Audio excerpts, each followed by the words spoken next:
Hello నమస్తే అండి, welcome back to our channel Sithara natural vlogs అండి. ఈరోజైతే ఫామ్లో పసుపు అయితే పెట్టుకుంటున్నామండి. మనకి ఏ పసుపు పెట్టుకోవడానికి అనేది కరెక్ట్ టైము చూసారు కదా, కొమ్ములన్నీ మంచిగా ఇలాగా మొలకలు వచ్చేసి మనకి కనిపిస్తుంది. ఇదైతే ఇలా వచ్చేసినప్పుడు మనం మే కానించి మనం పెట్టుకోవడం స్టార్ట్ చేసేసుకోవచ్చు. ఇప్పుడు వర్షాలు కూడా పడనమాట, సాయిల్ మంచిగా తయారైపోయి ఉంది. ఎందుకని చెప్పేసి పసుపు పెట్టుకోవడం స్టార్ట్ చేసేసాం. ఇవన్నీ లాస్ట్ ఫామ్లో పండించిన పసుపే.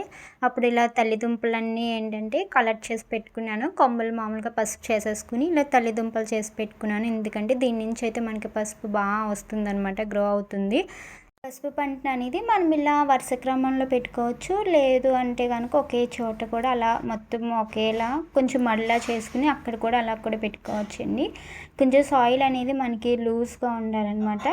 కొంచెం లూజ్గా ఉంటే ఏమవుతుందంటే పసుపు అనేది బాగా ఊరుతుంది. కింద దుంప అనేది మొత్తము మనకి పైన మొలకొచ్చేలాగా మనం మొత్తం అన్నీ పెట్టుకోవాలన్నమాట. పసుపు దుంపలన్నీ మనకి ఇంకా వాటర్కి వచ్చేసరికి అయితే మనము ఎక్కువ వాటర్ ఇవ్వనవసరం లేదు, అలానే వాటర్ ఇవ్వకుండా కూడా ఉండకూడదండి. మనము 1 మంత్కి ఒకసారి 2 మంత్స్కి ఒకసారి మనం వాటర్ చెక్ చేసుకుని అయితే ఇచ్చుకోవాలి. ఎక్కువ వాటర్ నిలబడే అలాంటి చోట అయితే పసుపు పెట్టుకోవడానికి ఉండదు. ఎందుకంటే కింద దుంపలు అనేవి కుళ్ళిపోతాయి అన్నమాట, వాటర్ ఎక్కువ నిలబడిపోయి ఇలా ఉంటే కనుక అనమాట. ఇంకా ఫెర్టిలైజర్స్ విషయానికి వస్తే కనుక వీటికి మెన్యూర్ అనేది మనకి మంచిగా బాగా కింద దుంప అనేది ఊరటానికి ఉపయోగపడుతుంది అనమాట. అది గేదెలదైనా సరే మన ఆవులదైనా ఏదైనా మెన్యూర్ ఇచ్చుకోవచ్చు. 1 మంత్కి ఒకసారి మనం కొంచెం కొంచెం ఇచ్చుకుంటూ ఉంటే కనుక సరిపోతుంది. మధ్యలో ఒక్కొక్కసారి గంజీవామృతం అలాంటివి కూడా ఇచ్చుకుంటే మంచిగా అయితే వాటికన్నా మనకి మెన్యూర్ ఇస్తేనే చాలా మంచిగా అనేది దుంప అనేది మనకి బాగా ఊరుతుంది అనమాట. ఇలా ఇచ్చుకుంటే మనకి 6 to 8 మంత్స్లో అనేది కింద దుంప బాగా ఊరి మంచిగా తయారవుతుంది అనమాట. మనము దుంపలు పెట్టుకునేటప్పుడు కూడా ఒక అడుగు దూరంలో పెట్టుకుంటూ ఉంటే ఏంటంటే ఊరేటప్పుడు దుంప ఎక్కువ ఊరుతుంది. కాబట్టి మనకి దుంపకి మధ్యలో ఒక అడుగు దూరంలో వంటికి మనం పసుపు అనేది నాటుకోవాలి. ఆ టైం కల్లా మనకి పసుపు వస్తుంది అనమాట. చెట్లు అనేవి అన్నీ పచ్చిగా ఉన్నవన్నీ ఎండిపోయి పడిపోతుంది అనమాట. అప్పుడు మనకి పర్ఫెక్ట్ టైం అనమాట హార్వెస్ట్ చేసుకోవడానికి. అప్పుడు హార్వెస్ట్ చేసుకోవచ్చు ఈ పసుపు. ఇంకా మనము ఈ పసుపు దాంట్లోనే మనకి కస్తూరి పసుపు ఉంటుంది, నల్ల పసుపు ఉంటుంది. సేమ్ అన్నీ కూడా ఇదే ప్రొసీజర్లో మనం ఫాలో అయిపోవచ్చు అనమాట.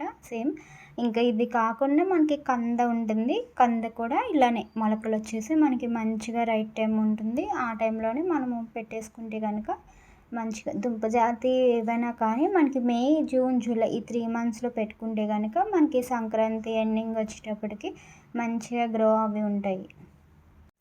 పసుపు అనేది మళ్ళీ మనము డైరెక్ట్ సన్లైట్లో కూడా పెట్టుకోవచ్చు. ఎండ ఎక్కువ తగిలే ప్లేస్లో పెడితే ఏంటంటే మనకి పసుపు అనేది మంచిగా కింద బాగా ఊరుతుంది.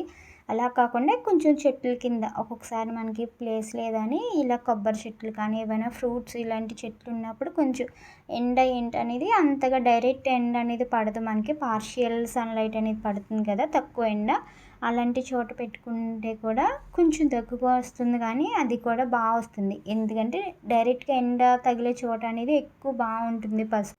మనము పసుపు పెట్టుకున్నప్పుడే తల్లి దుంపలు దొరుకుతాయి, అవి కూడా పెట్టుకోవచ్చు. లేదంటే మనకి కొమ్ములు అయితే ఉంటుంది, ఆ కొమ్ములు పెట్టుకున్నా కూడా మంచిగా గ్రో అవుతుంది. పసుపు అనేది ఆ కొమ్ములు కూడా మంచిగా హెల్తీగా ఉండాలన్నమాట.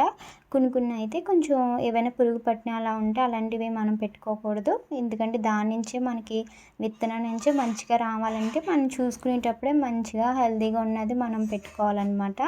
ఇంకా ఇప్పుడు కంద కూడా చూసారు కదా, మొలక వచ్చేసి మనకి తెలిసిపోతుంది అనమాట. అది టైం వచ్చేసరికి అదే మనకి హింట్ ఇచ్చేస్తుంది అనమాట. ఇప్పుడు టైం అని చెప్పేసి మొలకలు వచ్చేసి మనం ఆ టైం మనం కరెక్ట్గా మనం ప్లేస్ చేసుకుంటే కనుక సాయిల్లో మంచిదని దిగుబడి బాగా వస్తుంది.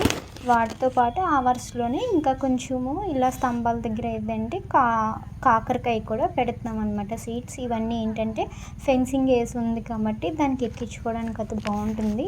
పసుపు ఇవన్నీ పెరిగే లోపల వీటికి ఇదే ఉంటుంది. ఇలా 1-2 అంతర పంటల కింద ఒకటే వరుసలో కాకుండా దాంట్లోనే డిఫరెంట్గా వేస్తూ ఉంటే కనుక మనకి మంచిగా గ్రో అవుతాయని చెప్పేసి కాకరకాయ సీడ్స్ కూడా పెడుతున్నాము. ఇదండి వీడియో. మరొక వీడియోలో మళ్ళీ కలుద్దాము. Thank you for watching.